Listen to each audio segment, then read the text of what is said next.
It's not fun to have your 2-ton SUV's brakes hacked just as you're parking in front of a ditch. Okay, hold on tight. Hold on. Oh, That's what I've learned from Charlie Miller and Chris Valasek, a pair of hackers who have spent the last year developing a piece of software that can wirelessly sabotage this 2014 Jeep Cherokee. It hasn't been altered in any way. There are no devices attached to it. But like many thousands of Jeeps around the world, it can be remotely hacked over the internet through a cellular connection to its entertainment system that would allow someone to take over its steering, its transmission, and even its brakes. To demonstrate that, I'm going to act as today's crash test dummy and drive it on the highway here in St. Louis, while Charlie and Chris hijack its digital systems from Charlie's house miles away. They wouldn't tell me what they had planned, but they assured me that it wouldn't be anything life-threatening. Remember, Andy, no matter what happens, don't panic. It's not the first time I've driven a car while it's being attacked by these two hackers.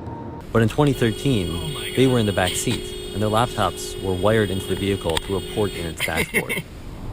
Now they're sending the same sort of attacks remotely, and I have no idea what they might do. He's going as fast as I've seen him, so. So first we're going to turn the fan on him.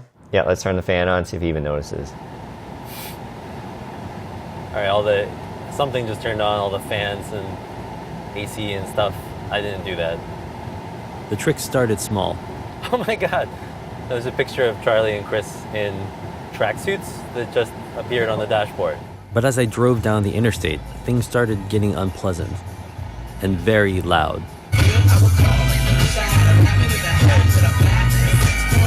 Perfect. I can't turn it down. This was such a fun video. Steve, I'll kick it off to George. And now the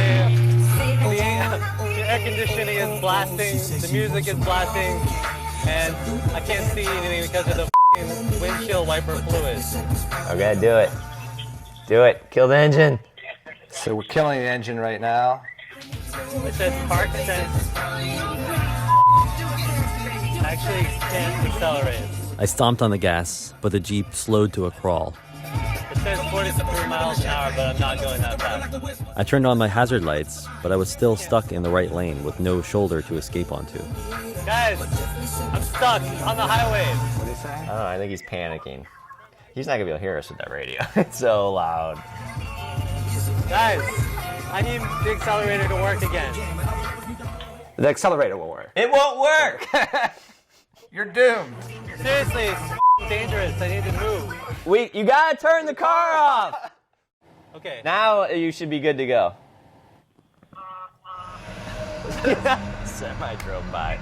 All right, I'm going to pull over because I have PTSD. Charlie and Chris have only tested the full range of their attacks on a Jeep Cherokee. But they say that hundreds of thousands of late-model Chrysler vehicles may be vulnerable through a feature called Uconnect, an internet-connected computer in the dashboard known as its head unit. These cars, head units, expose a particular service that probably they didn't want to. It lets you do things like query it for information like the GPS or the VIN or all sorts of other things, but it also lets you just run commands. So you have to first break into the car remotely over the cell network and then move laterally if you want to do things like send CAN messages. And those are the messages that we can use to control things like steering or the windshield wipers or braking. They plan to release a portion of their exploit code at the annual Black Hat Hacker Conference next month. They've also alerted Chrysler, which is issuing a security patch. But they say a lot more needs to be done to protect a new generation of cars that are increasingly connected to the internet and potentially hackable. You guys basically brought this car to a standstill while I was driving on the highway, which I may never forgive you for. And that was just like an experiment. What do you think is the worst case scenario? We wanted to point out, to show that this attack has serious consequences for this vehicle. And so we did, attack you. But we did it in as safe a way as we could, so we didn't want you to get hurt, obviously. That's why we're working, is to make sure that we figure out vulnerabilities, weaknesses, get them fixed. We're only two guys with one car, right? So, we can't look at every car, and we want to release this information because more people like us need to be focused on this problem. After their stunt on the highway, Chris and Charlie still wanted to show me a couple of other tricks. Below a certain speed, they can control the Jeep steering as long as it's in reverse, pop its locks, mess with the speedometer, and, of course, disable the brakes. Okay, hold on tight. Hold on. Oh, he's not getting out of that. I don't think so. We're going to be doing some pushing. Yeah, I know what I'm saying.